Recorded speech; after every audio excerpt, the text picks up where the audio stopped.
बिंदु देखेंगे, that is most important point. वो एक महत्वपूर्ण पक्ष है, बिंदु रोचक प्रयोग। मेरा फोकस इसी पर आधारित है और फिर तब हम लोग बात करेंगे कि फिर आखिर इसका उद्देश्य क्या है। अंत जब पूरे सत्र का समापन होगा तो संक्षिप्त में मैं कोशिश करूंगा इसके उद्देश्य को प्रकट करने की। तो हम लोग अपनी यात्रा प्रारंभ करें इस सत्र के विषय के आधार पे। अभी हमने चर्चा में कोविड-19 से उत्पन्न जो परिस्थितियां हैं उसके आधार पर पूरी मानवता के लिए हम अनुकूल नहीं रहे। इससे वर्तमान शैक्षिक प्रणाली और साथ साथ उसके लिए निर्धारित पाठ्यक्रम भी अछूता नहीं रहा, क्योंकि जो क्लास 3 का स्टैंडर्ड है बच्चे की मेंटलिटी का, उसके ज्ञान का, वो बच्चा डायरेक्ट 5 में आता है। तो उसका तो लेवल क्लास 3 का ही है। और वो जब क्लास 5 में आया, क्योंकि 2 साल हम लोगों ने पाठ्यक्रम का रूप उसी रूप में किया जैसा हम लोगों को दिया गया। चलो प्रमोट करो, सभी बच्चे प्रमोट हुए, लेकिन उनका स्टैंडर्ड तो नहीं प्रमोट हुआ ना, वो उसी लेवल में रह गए।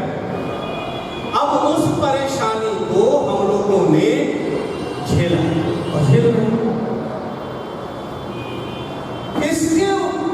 इसको ध्यान में रखते हुए सीबीएसई द्वारा पाठ्यक्रम की गुणवत्ता को यथावत कायम रखते हुए इसे वर्तमान स्वरूप में संशोधित करने की उसमें व्यवस्था, उसकी जरूरत, आवश्यकता महसूस की और फ्रेम उसने जो बनाया है और उस कोविड-19 के समय में जो संक्षिप्त पाठ्यक्रम का फ्रेमिंग किया था, इसी के डिफरेंस पर हम लोगों का फोकस होगा और हम लोग फिर एक नतीजे पर पहुंचेंगे कि वह जो रूप संशोधित बनाया गया और आज का जो पाठ्यक्रम संशोधन किया जा रहा है, इन दोनों के बीच की तारतम्यता और फिर हमारा रॉ क्या होना चाहिए, कैसा होना चाहिए, तभी जाकर के इसके उद्देश्य की प्राप्ति भी हो सकेगी और हमारा जो कार्य है वो संपूर्ण रूप को प्राप्त कर पाए, जो लक्ष्य है वो हम प्राप्त कर पाए। मित्रों, आप सब जानते हैं कि जो पहले से निर्मित है पाठ्यक्रम, उसमें शिक्षक केंद्रित शिक्षण, जो हम ऑनलाइन ही चर्चा कर रहे हैं। सेशन शुरू हुआ हमारा इतने बजे की टाइमिंग, तो सर आप हिंदी पढ़ाइए क्लास में, हम ऑनलाइन हो गए, बच्चे ज्वाइन कर गए। तो वो टीचर सेंटर्ड हुआ, यही हुआ और वो पारंपरिक और निरंतर उसकी प्रक्रियाएं छूटती चली गई, क्योंकि फेस टू फेस हमारा क्लास नहीं था, डिजिटल वर्क हो रहा था। अब न्यू फ्रेमवर्क में जो नीतियां, जो पॉलिसी सीबीएसई ने बनाई, उसमें ऐसी व्यवस्थाओं अथवा ऐसे आने वाले भविष्य के व्यवधानों को ध्यान में रखते हुए उसने फ्रेमिंग की है, ताकि कि हम लोग और हमारे बच्चे दोनों, मतलब शिक्षक वर्ग भी और विद्यार्थी वर्ग भी इससे ज्यादा प्रभावित न हो, मतलब ज्ञान के संप्रत्यय क्षय को प्राप्त न करें, लक्ष्य को प्राप्त करें, इसका उद्देश्य ही। फिर उसमें सीसीई के माध्यम से कंटिन्यू उसका मूल्यांकन करने का तौर तरीका ये आया है, पॉलिसी में इसको हम लोग फिर से करेंगे। और बच्चों के साथ हमारी जो इस 2 वर्षों के दरमियान में जो गैपिंग बनी थी, जो रिक्तियां आई थी, वो उसको हम लोग कैसे बांट सकेंगे और बच्चों का आकर्षण शिक्षा से फिर से जुड़ पाएगा अथवा और प्रभावी होकर के निखर पाएगा, इसकी फ्रेमिंग में हम लोग इसके अंतर्गत कुछ पाएंगे, देखेंगे कि आखिर सीबीएसई किस रूप में वो गाइडलाइन न्यू एजुकेशन पॉलिसी के तहत वो लाना चाह रही है इसके ऊपर, क्योंकि ये बड़ा विशद विषय है, बहुत बड़ा उसका कार्य भी है। इसका कम से कम 4 घंटे का इकलौता ये सेशन है, इकलौता सेशन इसका 4 घंटे का। तो मैं चाहूंगा कि जो समय का निर्धारण है उसकी सीमा को ध्यान में रखते हुए काम मैं फिनिश करूं और फिर इस पर हम लोग बैठेंगे, टाइम टू टाइम इस पर हम लोग डिस्कशन करेंगे भी और बहुत सारी समस्याएं आएंगी।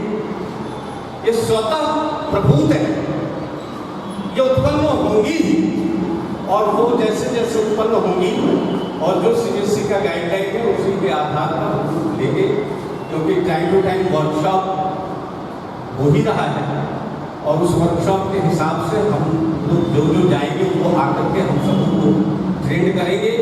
हम लोगों को है कि ईमानदारी से उसको समझना और उसमें आने वाली जो भी कमियां हैं या खामियां हैं अथवा जो दिक्कतें हैं उनको हम लोग आपसी डिस्कशन के माध्यम से दूर करने का प्रयास करें, क्योंकि ये न्यू एजुकेशन पॉलिसी में एक बात तो बहुत अच्छी की गई है कि शिक्षक को भी स्वतंत्रता दी गई है और विद्यार्थियों को भी स्वतंत्रता दी गई है।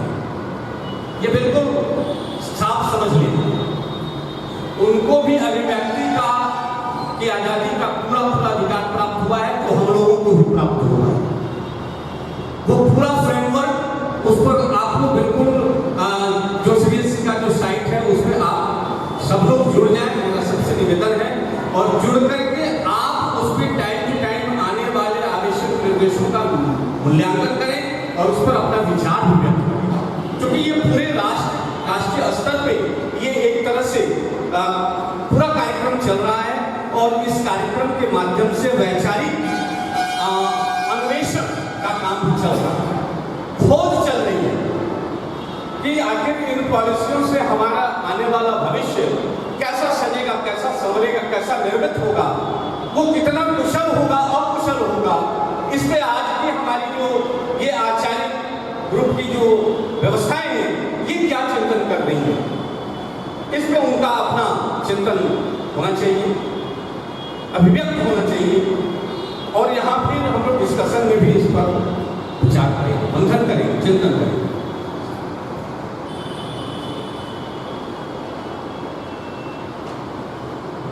विद्यार्थी केंद्रित राष्ट्रीय पाठ्य चर्चा पाठ्यक्रम की रूपरेखा,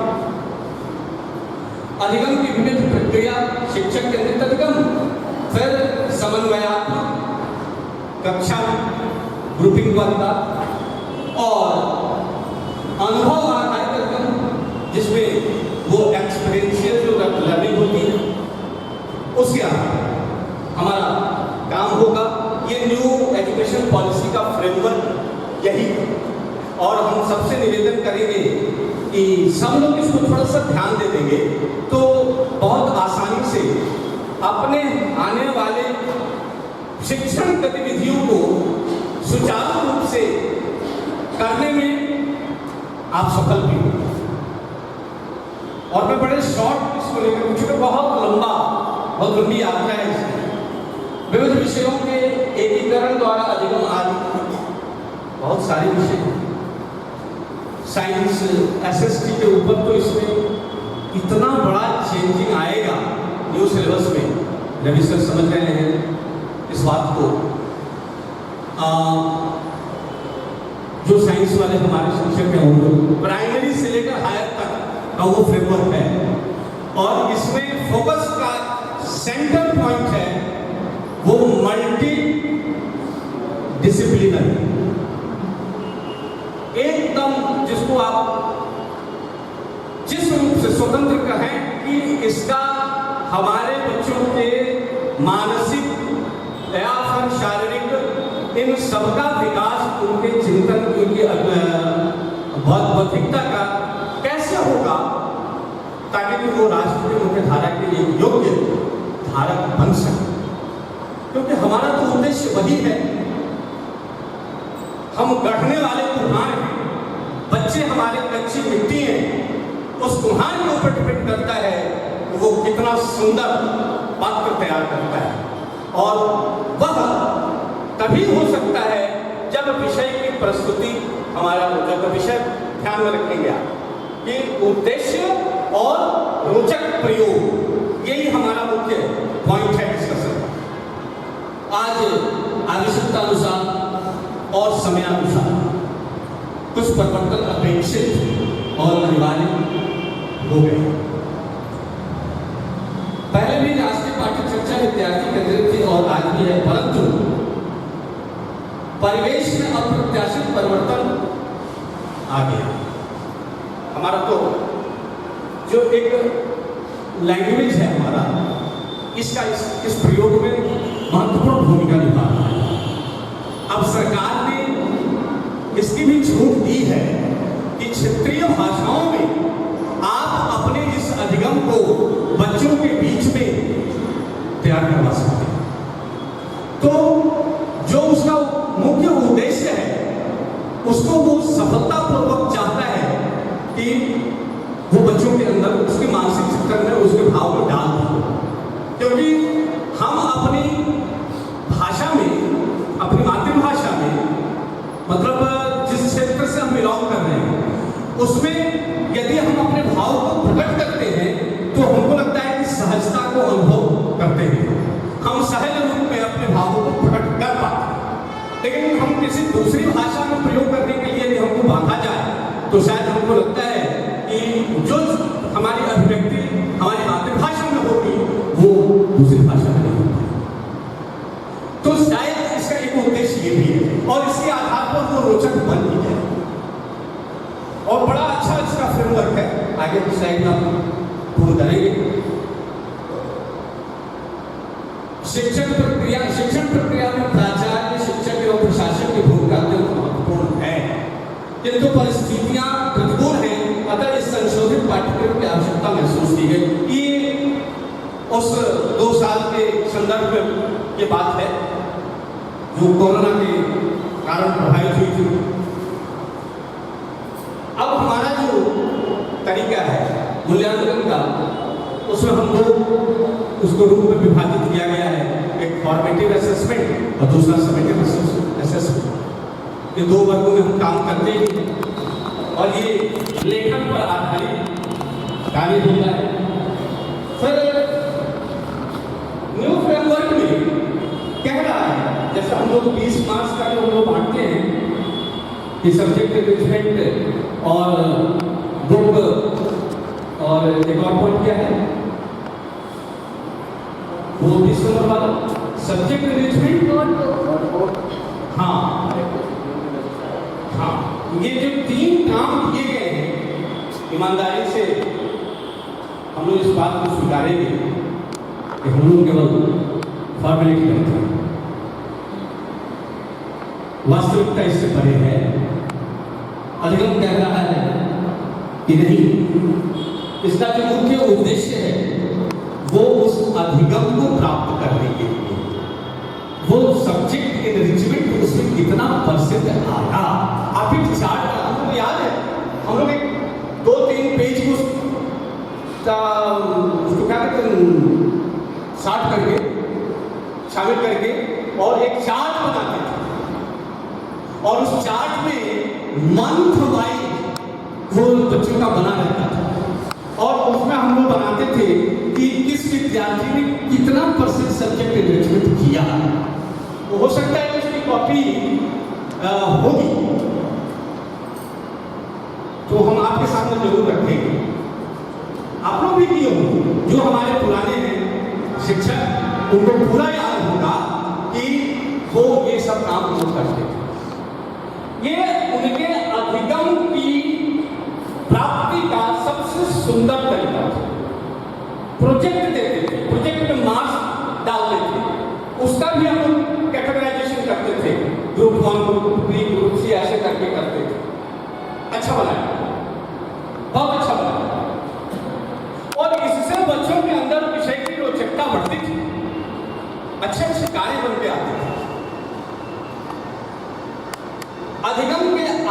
की वो अभी हमने आपसे कहा कि उनमें बच्चों की टैलेंट का वो उसकी अधिप्राप्ति, उसके ज्ञान कौशल की, उसके अधिगम के कौशल की प्राप्ति हम उसके माध्यम से कर पाने में सक्षम और समर्थ हो पाते हैं।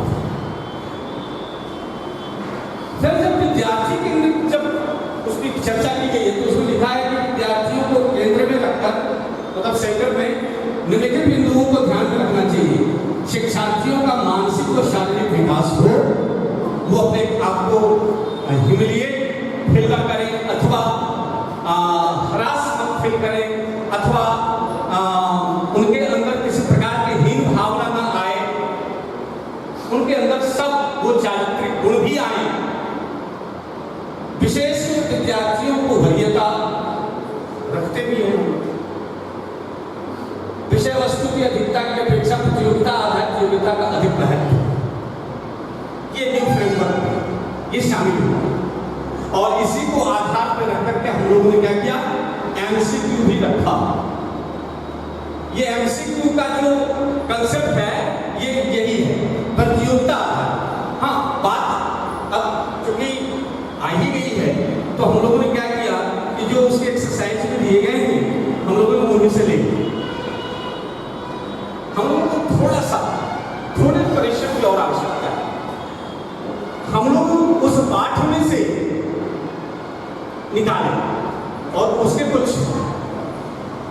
मल्टीपल चॉइस तैयार करने, कितना लगेगा, और ज्यादा से ज्यादा 1 घंटा बनना चाहिए।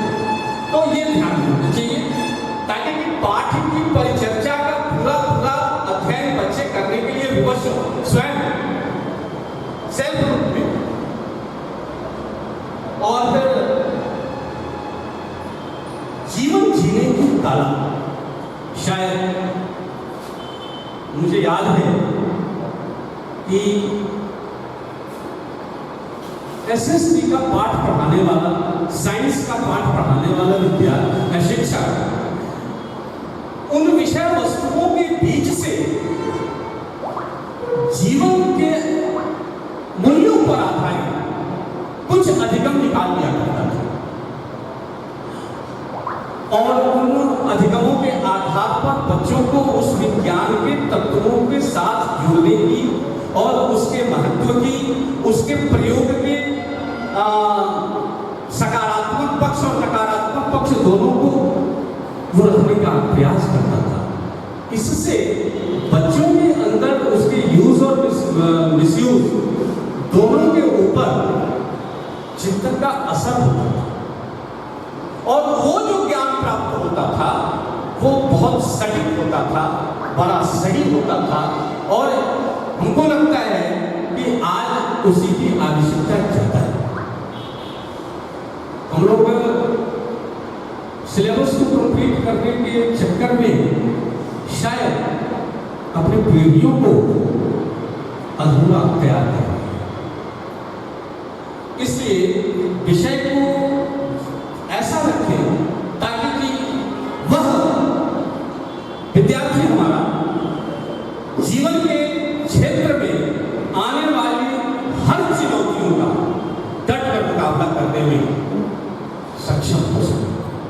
क्योंकि शायद कोई भी ऐसा प्राणी नहीं है जिसके जीवन में सुख और दुख ना आए। और मेरा तो मानना है, शायद मैंने इसको पहले भी कहा होगा, कि हम लोग प्रतिदिन दुख और सुख के दोनों आयामों से गुजरते हैं प्रतिदिन। यदि हमारे चिंतन के पक्ष में अनुकूलता के क्षण होते हैं तो हमारे सकारात्मक पक्ष होते हैं, सुखांतक होते हैं। प्रतिकूलताओं के क्षण होते हैं तो वो दुखांतक होते हैं। तो मेरा मानना यही है कि हम लोग प्रतिदिन इस सुख दुख के आयामों से गुजरते हैं निश्चित रूप से। तो हम अपने आने वाली पीढ़ी को भी इन चुनौतियों से मुकाबला करने के योग्य बनाएं।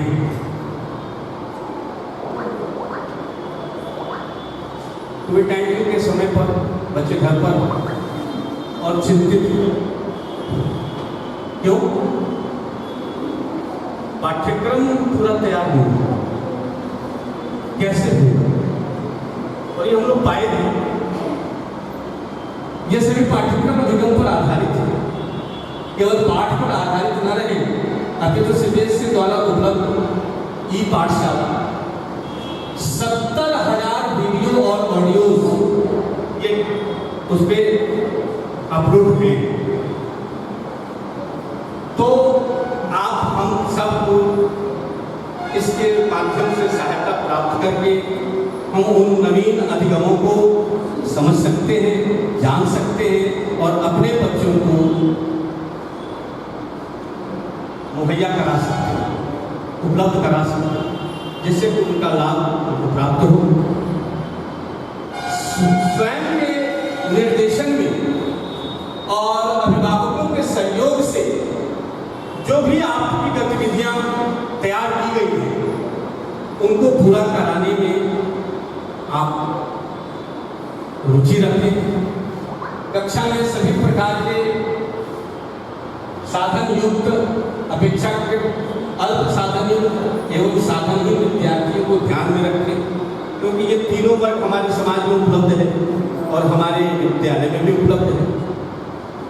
तो जो साधनहीन हैं उनके साथ हमारा क्या होगा प्रयोग अधिगम का, या जो अल्प साधन युक्त हैं उनके साथ क्या होगा, और जो साधन युक्त है उनके साथ क्या होगा, इजीली सब कर लेंगे। लेकिन इन तीनों को सेंटर में रखकर के कार्य करना, ये न्यू एजुकेशन पॉलिसी नवीन या नव संशोधित पाठ्यक्रम का ये मुख्य पक्ष है। पाठ्य पुस्तक के इतर हर चैप्टर के अंत में आप लोग देखते होंगे कि कुछ न कुछ क्रियाकलाप दिया जाता है। उस क्रियाकलाप में ही बच्चों के मौलिक चिंतन का पक्ष छिपा हुआ है। इसलिए उस पर भी काम कराने की व्यवस्था का वो इंगित, उसका इशारा, उसका संकेत है। उसको छोड़े नहीं, चैप्टर खत्म, प्रश्न उत्तर खत्म, मतलब काम खत्म। हमारी कार्य सीमा यहाँ नहीं, उसके आगे तक है, इसको समझो। फिर कला संबंधित शिक्षा, अभी इसके पूर्व में मैंने इस पर पूरी पर चर्चा की, क्योंकि कला ही मनुष्य के गुणात्मक स्वरूप को सृजित कर सकती है, ये उसमें क्षमता है। कोविड-19 से पहले शिक्षकों की मान्यता प्राय ऐसे थी कि विद्यार्थी कुछ नहीं जानता है, उसे सभी प्रकार के ज्ञान मुझे ही देने हैं। जो कुछ सिखाता हूँ और सिखाऊंगा अथवा सिखाऊंगी, मैं ही केवल सिखाऊंगा। ऐसी मान्यता हमारी थी। कोविड-19 के दौर में बदल दी। अब वो घर बैठे बैठे लेक्चर भी सुन रहा है और काम भी कर रहा है, उसको क्लास जाने की जरूरत नहीं पड़ी। तो अधिगम बदले, अधिगम का रूप बदला, और अधिगम के रूप बदलने से हमारी कार्य प्रणाली बदल गई। तो कार्य प्रणाली बदली, लेकिन नवीन शिक्षा प्रणाली में इस कार्य प्रणाली को दोनों को समन्वित किया गया है, तो दोनों को जोड़ा गया है, उस पर आधारित काम है, ताकि कि यदि भविष्य में भगवान न करे कि ऐसी मुसीबत फिर से आए, लेकिन बाय द वे समय भी कोई नहीं जानता, आए तो हमारी पीढ़ी इससे हानि न उसको हो, उसका अधिगम कायम रहे, ज्ञानार्जन चलता रहे और हम कार्य करने में सफल भी हो। तो फिर प्रश्न उठता है कि संशोधित पाठ्यक्रम की आवश्यकता हुई। तो पहला तो वो 2 साल का प्रक्रिया, क्योंकि कोविड-19 का संक्रमण, क्योंकि विद्यार्थियों के साथ सक्षम रूप से साक्षात्कार नहीं हो पा रहा,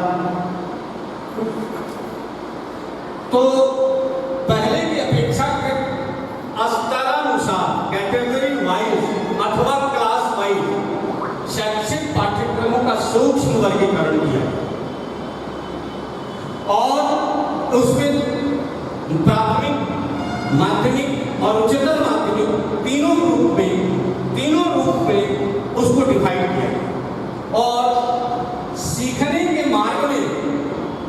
जो हम सबों को चुनौतियां मिली, उन चुनौतियों को देखते हुए गतिविधियों का चयन और उनका आयोजन करने का फ्रेम ये तैयार किया।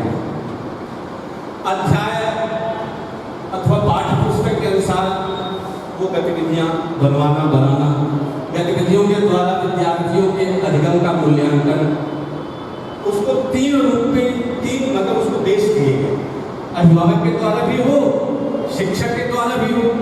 यहाँ एक चीज और जोड़ना चाहूंगा, वो पॉइंट छूट गया है कि जो हम लोग ग्रुप की चर्चा बार बार किए हैं, उस अधिगम को जिस ग्रुप ने जिस रूप में प्रेजेंट किया है, उस ग्रुप को कोई उसके प्रेजेंटेशन को दूसरा ग्रुप इस रूप में ले रहा है अथवा उसमें वो क्या मॉडिफाई करना चाहता है, इसकी अभिव्यक्ति भी होनी चाहिए। और फिर हमारा ध्यान रहे, मूल्यांकन की अपेक्षा अधिगम महत्वपूर्ण, वो लर्निंग बेस्ड हो। ऐसा नहीं कि बस हमको बना देना है तो सब लोग मिलकर के कुछ कट पेस्ट करो साथ, ये अधिगम नहीं है। वो उनकी स्वनिर्मित परियोजना हो, हम वो सहयोग गार्जियन से ले सकते हैं, वो सहयोग शिक्षक से ले सकते हैं, वो गाइड करेंगे ऐसे ऐसे बनाओ, तो ये इसका मुख्य पक्ष है। इस संशोधित पाठ्यक्रम में विषयानुसार एवं स्तरानुसार, क्योंकि हर विषय का अलग अलग स्वरूप है, उनका अधिगम का तरीका अलग है, उनके अधिगम का प्रारूप अलग है, तो इसके आधार पर और फिर उन बच्चों के आधार क्लासिफिकेशन के आधार पर उनकी गतिविधियां, शिक्षण सहायक सामग्री, विविध तकनीकी सहयोग का तरीका और तनावमुक्त शिक्षण के लिए सहयोग उपलब्ध है। इनका प्रयोग अपेक्षित है जो शिक्षण को प्रभावशाली बनाएगा। विषयानुसार साप्ताहिक कार्यक्रम का निर्माण भी करने की बात हम कह रहे हैं। विकल्प इसमें शायद पूर्व में परिचर्चा हुई कि यदि मंथली एक उनका बनाया जाए रिपोर्ट, तो इससे हम लोगों को और फायदा है। शिक्षण अधिगम का विशेष महत्व इसलिए भी है क्योंकि पाठ्य पुस्तक पर आश्रित से नहीं रहना पड़ेगा और विद्यार्थियों का दैनिक अनुभव उनका सुदृढ़ होगा, वो उसके महत्व को अधिकाधिक रूप में समझ सकने में समर्थ होंगे। तो वो केवल पाठ पर आधारित ये प्रश्न है, इनको याद करना है, ये नहीं है, ये नहीं है। फिर विद्यार्थियों के द्वारा अधिगम की प्रक्रिया और प्रगति को सूचीबद्ध करना, ये तो काम होगा ही, क्योंकि आखिर वो कैटेगरी का आप मार्किंग कैसे करेंगे। शैक्षणिक जो स्रोत है हमारे पास उपलब्ध है, पाठ्य पुस्तक तो एक है ही, फिर पाठ्य विषय वस्तु है, फिर इसके प्राप्त संदेश है, फिर ई स्रोत है, इलेक्ट्रॉनिक्स भी है, वो उपलब्ध है, और उसके साथ साथ अन्य सामग्रियां भी हैं, आगे इसकी चर्चा होगी। साप्ताहिक गतिविधियों में विविधता के साथ साथ अनुभव एवं योग्यता अनुसार उसका क्लासिफिकेशन, उसका वर्गीकरण आवश्यक है। ऐसा नहीं कि एक ट्रेंड बन गया कि यही काम हर सत्र में करेंगे और कराएंगे, ये नहीं होना चाहिए, ये उसको मना कर रहा है। बिल्कुल हर समय एक न्यू डायमेंशन, इसका मतलब क्या है कि शिक्षक भी एक अन्वेषक बने, वो नित्य नवीन अन्वेषण के माध्यम से विषय वस्तु को अथवा अपने अधिगम को सुबोध और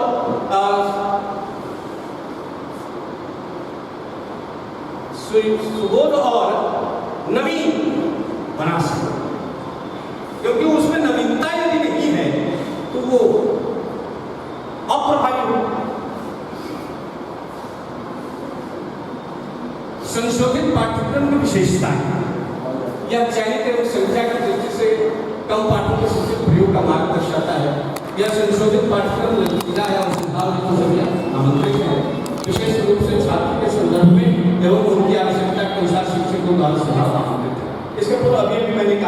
जो पोर्टल पर आप जाएंगे तो पूरा होमवर्क और टीचर्स कमेंट, स्टूडेंट्स कमेंट, वो वहाँ कमेंट नहीं है, सजेशंस, सुझाव, और आप उसमें आप अपना सुझाव डाल सकते हैं। गतिविधियों का निर्माण एवं क्रियान्वयन संबंधित निर्देश अनुसार दिए गए। इन सभी गतिविधियों में अभिभावकों का सहयोग अपेक्षित है। उपलब्ध वातावरण एवं स्रोत के अनुसार नई गतिविधियों का निर्माण अपेक्षित है। इसकी चर्चा अभी विस्तार में जाने की आवश्यकता नहीं है। अभी इसकी पूर्व चर्चा में लिखी कि कला और खेलकूद को केंद्र में रख करके यदि हम गतिविधियों का निर्माण करते हैं तो वो बच्चों के लिए ज़्यादा रोचक भी होंगे, और हमको लगता है कि वो फिर जो हमारे अधिगम का जो मुख्य पक्ष है वो भी सफलतापूर्वक संपादित हो जाएगा। पाठ के विषयानुसार ये विषय वस्तु के स्रोत उपलब्ध है हमारे पास। ई पाठशाला है, फिर निर्णय है, फिर दीक्षा पोर्टल है। इन पर हम सब उनके अध्ययनों को आसानी से समझ सकते हैं। संशोधित पाठ्यक्रम के अनुपालन हेतु सामान्य निर्देश। संशोधित पाठ्यक्रम के निर्देशन में जब भी हम काम करने के लिए प्रस्तुत हों या अपने आप को प्रस्तुत करें तो कुछ आवश्यक दिशा निर्देशन की भी वहां बात की गई। पहला बिंदु है कि गतिविधि आरंभ करने से पूर्व छात्र एवं उनके अभिभावकों को संबंधित निर्देश स्पष्ट रूप से प्राप्त हो। मतलब आप उनको देखें कि ये काम करना है, इसमें आपका सहयोग अपेक्षित है, ताकि कि अभिभावक को पूर्ण जानकारी रहनी चाहिए। तो हम लोग कभी कभी कुछ काम देते हैं तो गार्जियन का कंप्लेन भी सुन लेते हैं कि आपने हम लोगों को कोई नोटिस नहीं दिया। तो ऐसी बात कि कोई कमेंट ना आए, उनको पहले से पूर्व सूचना दी जाए। गतिविधि पूर्ण करने हेतु मौखिक एवं प्रत्यक्ष रूप से डायरेक्टली निर्देश देते हुए ध्यान रखें कि सभी वर्ग के छात्र समान रूप से लाभान्वित हों। वो हुआ एक साधन युक्त, एक अल्प साधन युक्त और एक साधन विहीन। तो इन तीनों वर्गों की चर्चा हो, वो सभी को समुचित लाभ प्राप्त हो। गतिविधि के लिए छात्र पर दबाव न हो, आप प्रेशर न डालें, उसके अंदर रुचि पैदा करें। यह अपेक्षित है कि गतिविधि खुशनुमा और दोस्ताना माहौल में संपन्न हो। आप जो ग्रुप बनाएं ये ध्यान रखें कि बच्चों में परस्पर कभी ये हम लोग को झेलना पड़ता है, वो उससे बात नहीं करता है, वो एक अजब माहौल बन जाता है या बना हुआ है। उस रूप में ग्रुप में बांटना एक बड़ी टेढ़ी चीज है।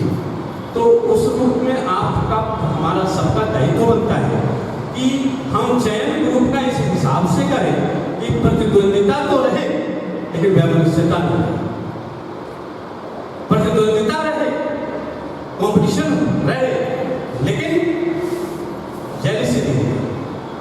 सबके मन में वो खुशनुमा माहौल बना रहे। पूर्व ज्ञान के आधार पर नवीन अधिगम पर बल दें।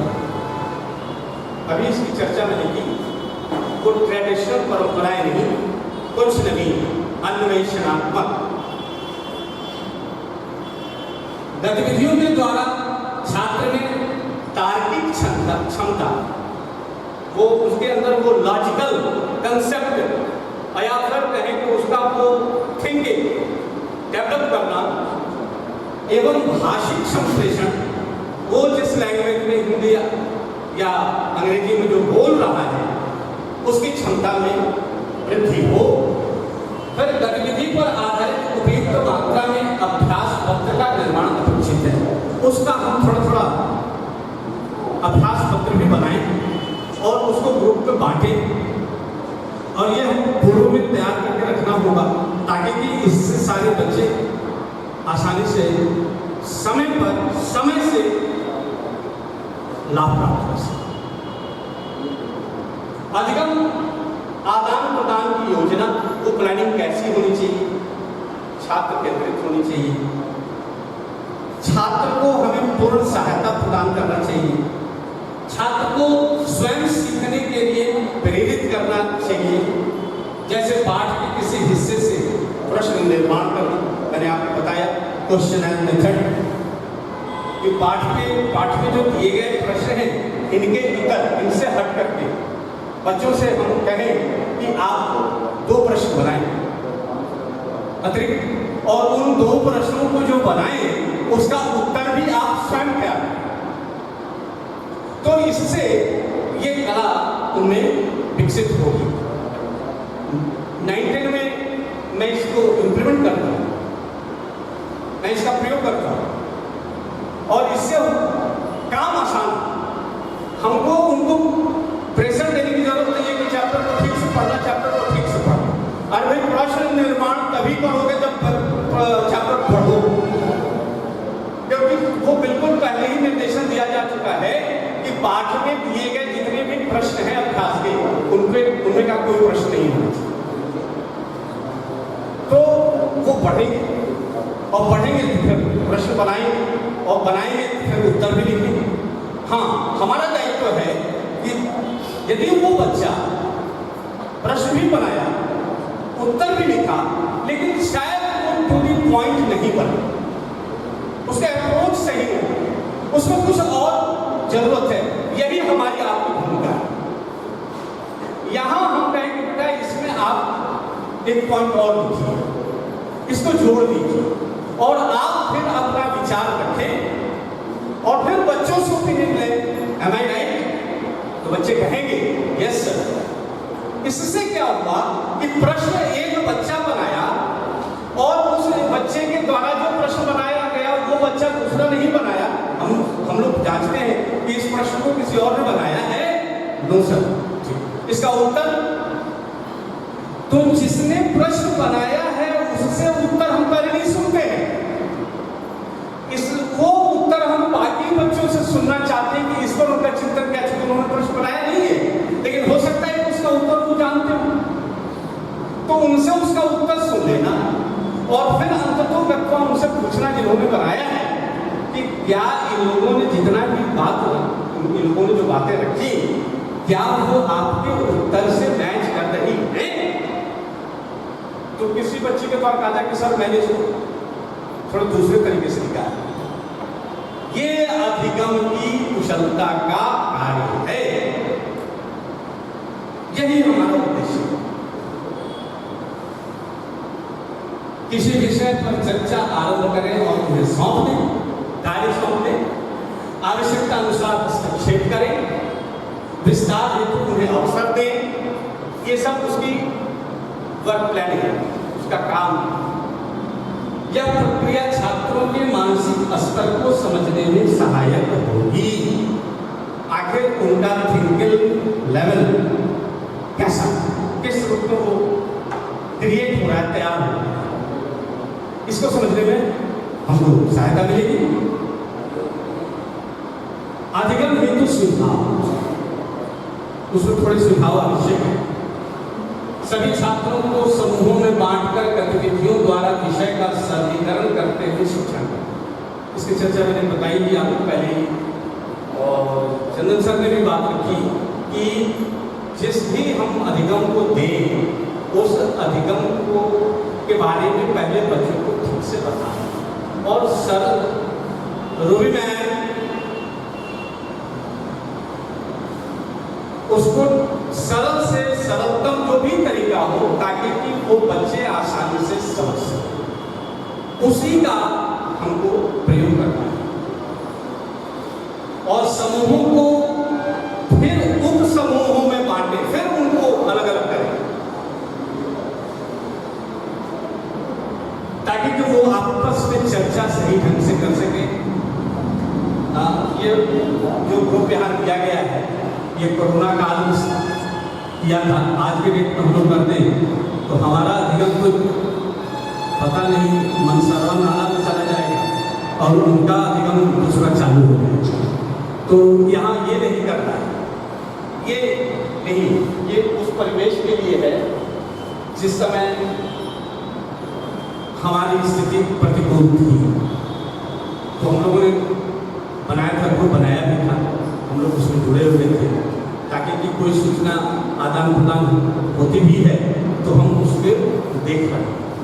लेकिन अब ऐसा नहीं है, अब हमको क्लास में करना है क्योंकि अब हम फेस टू फेस वर्क में आ चुके हैं। तो यहाँ हमारा है, मान लीजिए कि हमने 4 ग्रुप बनाए अथवा 6 ग्रुप बनाए एक क्लास में। उन 6 ग्रुप को फिर छोटे छोटे टुकड़ियों में बांटे ताकि भी उस अलग अलग रूप से वो अपने चिंतन अधिगम के रूप में प्रकट कर सके। क्योंकि कभी कभी होता है हाँ डिस्कशन करें तो हम उसमें हस्तक्षेप न करें, क्योंकि यही उनके चिंतन के भाव को विस्तृत करता है, विकसित करता है। तो यहाँ ये भी काम है, प्रत्येक समूह को अलग अलग कार्य देखो कैसे हमको बांटना है। यहाँ एक फ्रेम किया गया है।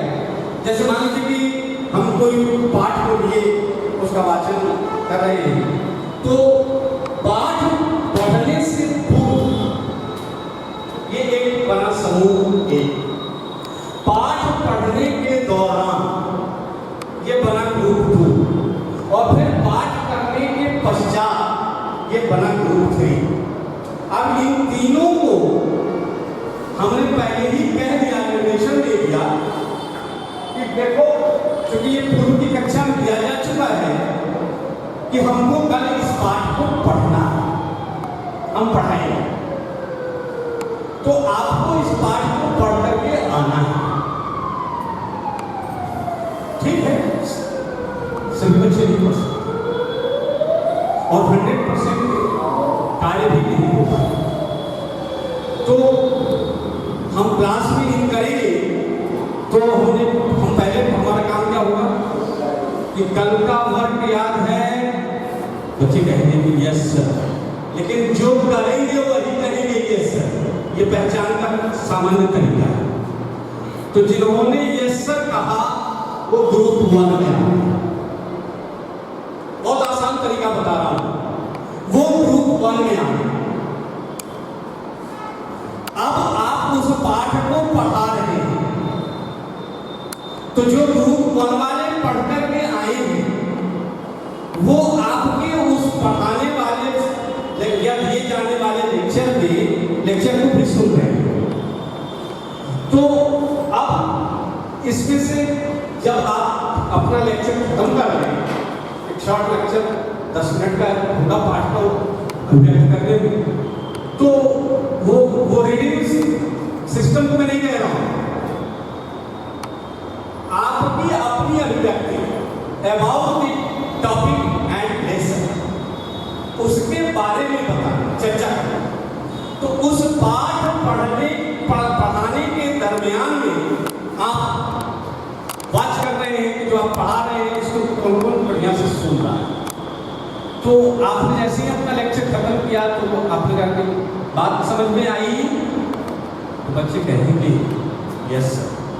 तो जो बात समझ में आई और उसमें आपने ग्रुप ए वाले को अलग कर दीजिए, जो बचे उसको ग्रुप बी में डाल दीजिए।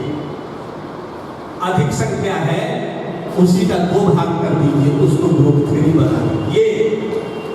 3 हो गए। अब पहले वाले समूह से आप पूछिए,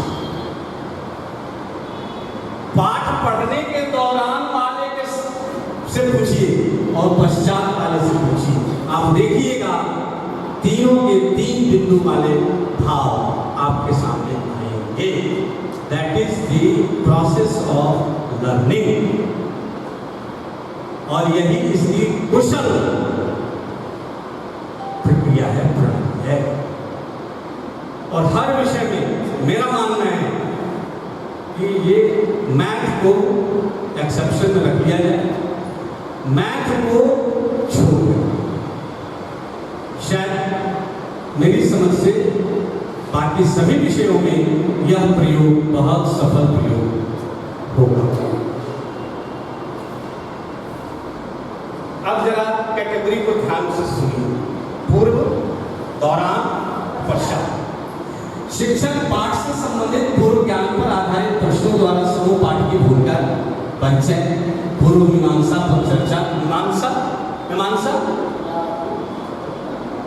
मीमांसा, मीनिंग ऑफ मीमांसा, मीमांसा, विश्लेषण, एनालिसिस। हाँ, गुड।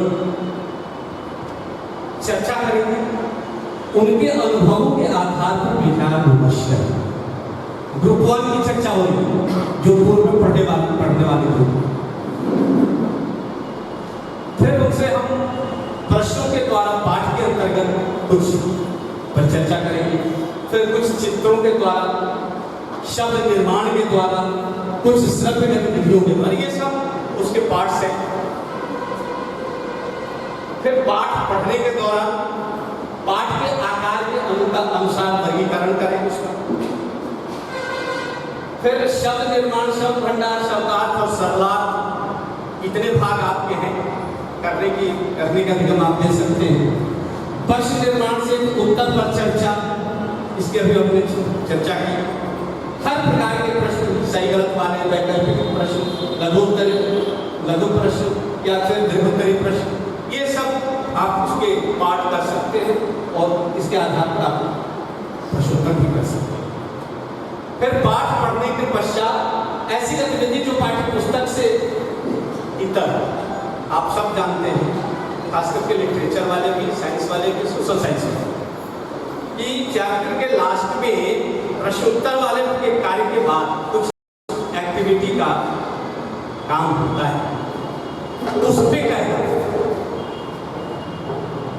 और वो ध्यान में रहे कि वो विद्यार्थी के अनुभव पर आधारित, वो क्या उस पर उसकी अनुभूति क्या हो, उसे क्या अनुभव किया, क्या समझा है, और फिर आप अपना अंत में प्रेजेंटेशन दें।